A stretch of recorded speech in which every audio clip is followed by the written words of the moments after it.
Welcome back to Degraman. We're here, about to risk our lives and possibly not. Maybe we will die. Who knows? Vincent is certainly vile. Ugh. Bessie meets. Oh, Bessie! It's been so long since we've seen you. Bessie meets us in the corridor and leads us to the door. You're going with Chico? Don't worry, I'll protect you if anything happens. Please, don't sway my heart. Not in this route. Sebastian gently strokes my hair. Oh my god! It doesn't feel like he's being fresh or anything, more like he's being a big brother. Even the guys seem to be treating the gesture coolly. I always wanted a big brother. We're now in a deserted station. The door that brought us here is marked service entrance. I am reading words that are not there. I was gonna say however. I wonder if all service doors are Iams. The train arrives a few minutes later. Judging by how few people are on board, our destination must not be very popular. Speaking of destinations, where are we going? I glance at the schedule board, but the name of the city doesn't ring a bell for me. The two boys sit down by the window and Vincent ucks his backpack behind his back and immediately stretches out on the bench while Cassel folds his jacket and lays it on his lap. Alright, a new background art. Grandma's holding flowers. She looks very sad. Grandpa looks mad. This guy's vibing with life. His child and mother. That's cute. Sleep. Imagine if he was like Togi Inumaki from Jujutsu and he just falls asleep from the command. He pats the pillow he's made of his lap. Can I agree so I could just lay on his lap? Cass, you're so dang cute. I don't say that out loud, obviously, but in the fantasy of my mind, I've already kissed him.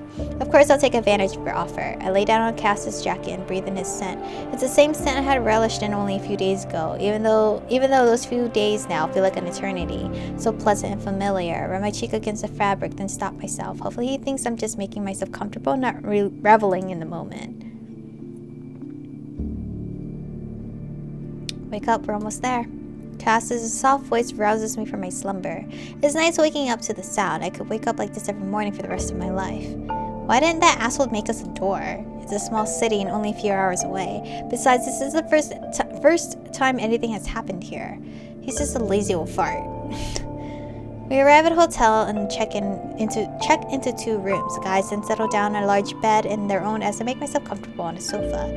All things considered, I'm pretty happy right now, but I'm feeling pretty tired. It was a long, pleasant day, but I could certainly grab a few more winks despite sleeping the entire train ride here. Tomorrow we'll be working on the mission. Good night. Wrapping myself in a blanket, I ponder what new surprises tomorrow will bring.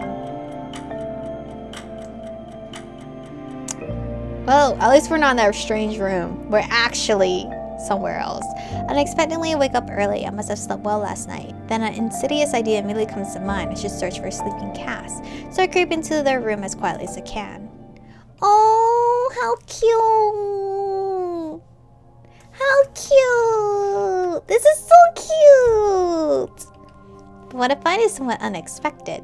The guys are sleeping in each other's arms, and damn, the scene is incredibly beautiful. Still, the fact that they're lying together embrace doesn't mean anything. It's not like I caught them kissing or having sex or anything. Why the fuck would your mind go straight there? I mean, they're just sleeping, right? Maybe they're used to sharing a bed with girls or something. What? And somehow while in their dreams, they subconsciously thought they were sleeping with someone else. Or is this something else? But if they were a couple, would they be sleeping separately in their own apartment? I won't wake them. Like, girl, you... derailing your thoughts. I just hope they won't be embarrassed if they wake to unknowingly find themselves in each other's arms. Not wanting to witness an awkward situation, I leave the room and settle down on the sofa as I wait for them to wake up. Not long after, Cass comes in and already dressed and refreshed, sits down beside me. We need to talk. No, I don't like that conversation starter. We need to talk. That is... I don't know, man. I don't think there's ever a good moment when someone's like, we need to talk. Depending on their tone, I guess, but that statement itself just sounds terrifying. Did he notice me come into their room? I shouldn't reveal myself too soon. That would be dumb, so I quietly wait for Cass to continue. Our mission isn't a normal one. Whew. So, this isn't about what I just saw. We're not here for a hex. There's an unfamiliar Kwanzi in town. We'll need to keep an eye on him then. Yes, and I don't want you getting involved. Oh, is it, that dude? Why not? Cass hesitates but doesn't answer. What do you suggest I do then? Go back? You're not doing reconnaissance and a discussion. The less you know, the better. Sleep. I mean, like how your organization kept knowledge of my Kwanzi abilities for me. Isn't that the same thing?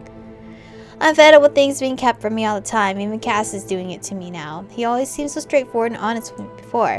Which is why, if he's suddenly not telling you something, you shouldn't question it. Because that is a no-no subject.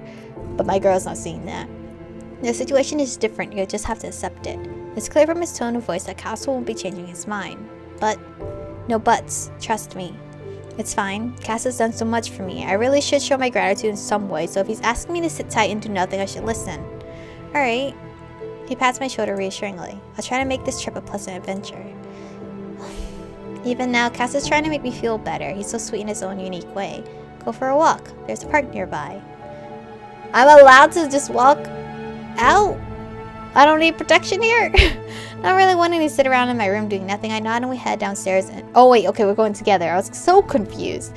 Head downstairs and out onto the street. I wonder how the guys reacted when they discovered they had been sleeping in each other's arms. Or did they agree to pretend like nothing had happened? Cass woke up first though and could have gotten out of bed without rousing Vincent. He would have been careful and quiet. For Vincent, I'm sure he'd have made a huge scene over it. Yes, had it been the other way around, they would have quarreled, which would have interfered with the mission. We walk through the park in silence and— oh, the park of death. And I stroll along thoughtfully as I stare at my feet, imagining how the guys would have resolved their predicament if they had both awoken at the same time. I often thought the world around me vanishes, and I trip and fall over a branch with uncharacteristic awkwardness. Damn, could I be any clumsier? I need to be more careful. Jumping briskly to my feet again, I glance around, hoping no one witnessed my embarrassment. Wait, I'm by myself! Wait, I'm walking by myself? I thought she said we walked out together. Oh no. Now that I'm seeing his face, I'm actually lividly scared. Because despite how cute he is, I have grown attachment to Cassel. And immediately meet the gaze of a young man who is leaning up against a tree, smoking. We stare at each other uncomfortably, both of us clearly embarrassed. I quickly dust myself off as he stubs out his cigarette. Can't he just leave already without mentioning my kerfuffle? But instead he heads to the nearest trash can and tosses away his butt. It seems he intends to loiter about. The boy's eyes are unusually dark, and they linger on me with concern. Are you alright? Did you hurt yourself? Heck, what is wrong with me?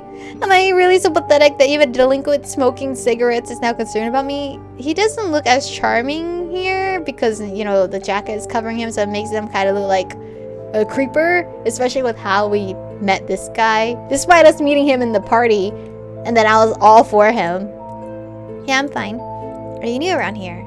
It's a customary for one to fall face first into foliage. No, it's not. A crystal clear chuckle.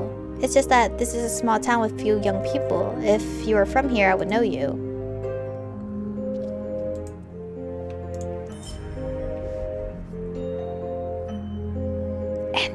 End the conversation. It's clearly in the mood for conversation. But I'm definitely not in the mood for making new acquaintances, especially with an annoying schoolboy. Well, okay, I have things to do, so I'm bye. Moving goodbye to the young man, I try to quickly retreat, hopefully brushing him off has discouraged him from interacting with me. Bye, have a nice day. Huh, he's surprisingly polite. I dart down the path in hopes of finding Cass. How did I ever lose sight of him? Scratch that, how the heck did he lose sight of me? So we were together! We were walking together, but we got separated somehow. To my relief, I quickly find Cass, who has an anxious look in his eyes. Is everything okay? He circles around me as he looks me over, brushing leaves off of me in the process. Nothing happened. No, I'm alright. Nothing happened. I just fell face first into some leaves and met a school kid. No big deal. You fell. How did that happen? I stumbled. Are you hurt? First of all, the question is, how did we get separated? Cass's voice softens despite his urgency, so I show him my hands, scratched and dirty. It's fine, I'm used to it. Grabbing antiseptic wipes from my satchel, I began treating the palm of my hand. I've gotten a lot worse from my cats. They bite a lot, and I once had a rabies scare. Wait! They're scratches, right? Can I see myself get healed now? It's a good thing they don't do 40 shots in the stomach anymore. I get off easy with just one in the shoulder. Nerves of steel. And then some. I helped sew up some wounds a couple of times and delivered 6 litters of kittens. That's not even mentioning all of the fleas and ticks I've dealt with. Have I told you about the worst case I'd ever seen? There were these kittens that, feeling awkward about looking like a mess in front of him, I continue jabbering on. Cass just listens intently, then gently takes my hand. Are you sure everything's okay? Damn, I sometimes forget how perceptive Cass is, which makes him a very uncomfortable companion. Yes, everything's fine. Can we continue our walk now? No, we're heading back. It's urgent. Why? Something strange is happening. Cass obviously isn't willing to say anymore, so we head back to the hotel after our ridiculous walk, only to discover that Vincent isn't in the room. Was Vincent out following Target? You can't interfere with the mission. Fine, fine. Without a hint of warning, Cass drops to the floor and starts doing push-ups. Apparently training is his way of dealing with incomprehensible situations. I mean, that's his way of panic, I guess. Instead of me, like, pacing back and forth, he's doing push-ups. After finishing a couple of sets, he turns to me. Can you sit on my back? I need more resistance. Why is it glowing? Is it an important choice? I feel like the red might be an important choice. Timidly help. So is he saying I'm dead weight? Why, thank you, Cass. It's very nice of you. Even so, I decided to ask for clarification. Where do you want me to sit? I'm heavy. I want to break something? Vincent is heavier. They definitely have a peculiar relationship. Or is that normal among Kwanzis? Worried that I might break his spine, I carefully attempt to sit on Cass's back. Lie down if you're worried. It'll evenly distribute your weight. Heck no! Heck no at all. There's no way I'm lying on Cass. Doesn't it bother him that I'll be rubbing my entire body against him? Doesn't he care at all? Oh no, I can't do this. Feeling frazzled, I immediately get up off Cass and walk away, but Cassel responds to my refusal by merely placing his other arm behind his back and continuing his push-ups. I sit down on the couch and try to watch TV. There are no books, and I've already read all the hotel pamphlets, so there's nothing else to entertain myself with. But the suspense and uncertainty of the situation are particularly unnerving. I don't know if I chose the correct option there. Let's happily agree. What if I do that? Of course, something like that could only have come from Cass. But I don't think there's any sexual undertones to the request, no matter how much I wanted there to be. Cass just wants to train effectively, and to do that he needs additional weight. But maybe he'll enjoy me lying on top of him. Should I just sit down or what? When I break something? Lie down, I'll distribute your weight. Oh my bastard! Bastard? How about that? His offer is sounding more and more lewd. But if he's asking, then why not? I gently lay down on top of him and wrap my arms around his chest, and freeze as I feel him rise up from the floor. I can feel every muscle in his back, the movement of his shoulder blades as he pushes up and releases down. It's as if Cassel were the perfect machine, moving smoothly, without interruption, without effort, without an ounce of hesitation.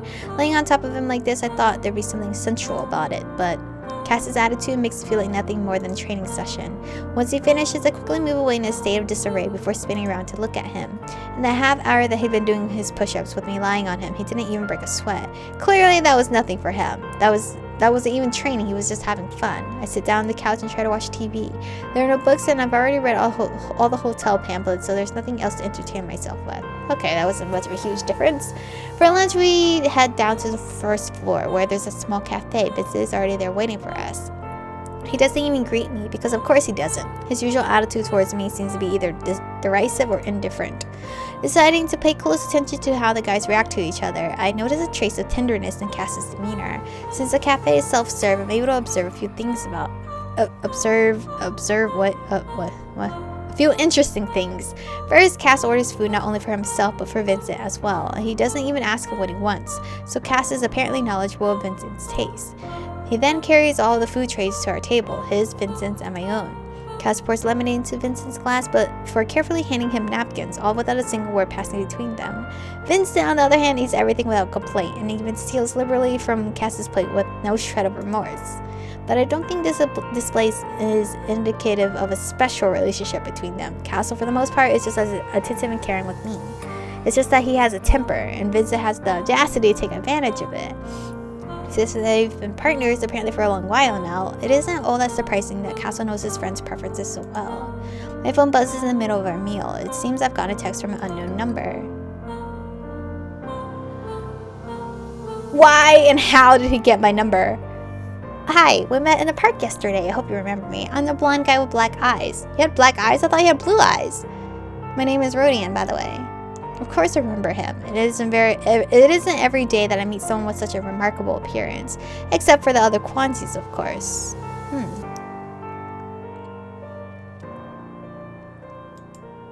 Don't answer. Let's not answer. How did he get my number? Is he a stalker? I'm so scared now that I start shivering, and the worst part of it all is that I have no idea what to do. I just stare blankly at the phone as I struggle over how to handle the situation. That's where I'm gonna stop for today. I don't know if I made a correct choice or not, but who knows? Who cares? we're probably gonna all die because Rodian is quite scary. He seems like the big boss despite looking so small. But thank you guys for watching today's episode. Stay beautiful, and I'll see you guys in the next one.